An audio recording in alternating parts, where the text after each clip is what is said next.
This system has already produced severe storms in the south, dumped several inches of snow across the Midwest. One area hard hit by the late winter storm is St. Louis.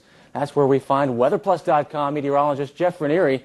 He joins us now on the phone. Jeff, I understand that some of the winter weather that moved through the region is making travel a little difficult.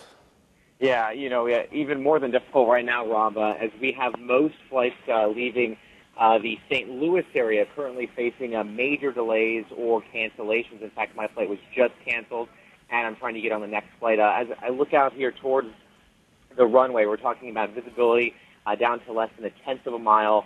I mean, it looks like a tundra out here on the airport tarmac, and we're still under some of those heavy bands of snow that look a little deceiving on the radar, don't look as powerful, but let me tell you what, we have been seeing snowfall rates anywhere between 1 inch to 2 inches per hour consistently for about the past 3 to 4 hours. I wouldn't be surprised if around the St. Louis area near the airport we have totals that approach 9 inches when all is said and done, but again, major trouble at the airport at this point.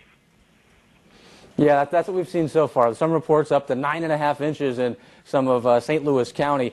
Jeff, you were there before the front actually came through the area, and you've been there for this entire event. How has the weather changed from earlier in the day, yesterday, to today? What's going on now? I mean, it's been absolutely ridiculous. We went from temperatures when I arrived on Sunday night in the upper 70s near record highs. Then we had the front move through yesterday with intense rainfall, temperatures dropping 40 degrees. Been even colder today, again, temperatures in the 20s with near whiteout conditions for portions of the St. Louis area. And again, the interstates are just a mess. The plows can't keep up with it. Numerous cars, I'd say hundreds of cars, have been stuck at some point and trying to get help off the roadways. And we're hearing Interstate 70 is jammed up in both directions, which is a major interstate in this area to go to and from the airport and get around that downtown area. So if you were doing any traveling today, these delays in St. Louis most likely cause you travel headaches elsewhere on the map. Rob, this is one of the stronger storms I have covered all season long, and it looks like it has no signs of letting up, at least within the next 2 hours. Maybe by 7 p.m. local time, we'll be seeing some better conditions.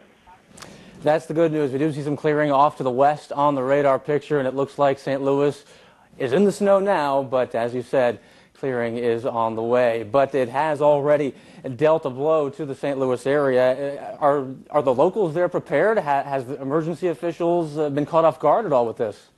Well, I would say in some cases they're probably not able to handle this much snowfall quite as well as an area in the Northeast. The number of plows on the road certainly not as numerous.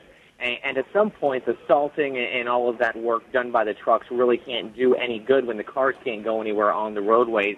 So I would say some people, a little caught off guard by this storm system, especially with the nature of the storm, with these bands of snow producing the heavier amounts versus a big swath of snow. Because you can be in an area where it's not snowing too bad, then 20 miles down the road, it's pretty intense. So it's certainly dangerous out there if you're traveling around this area. You may want to think about just staying home at this point. Rob, back to you. Okay, that's what we needed to know. We will keep an eye on the storm as we head through the day here on Weather Plus.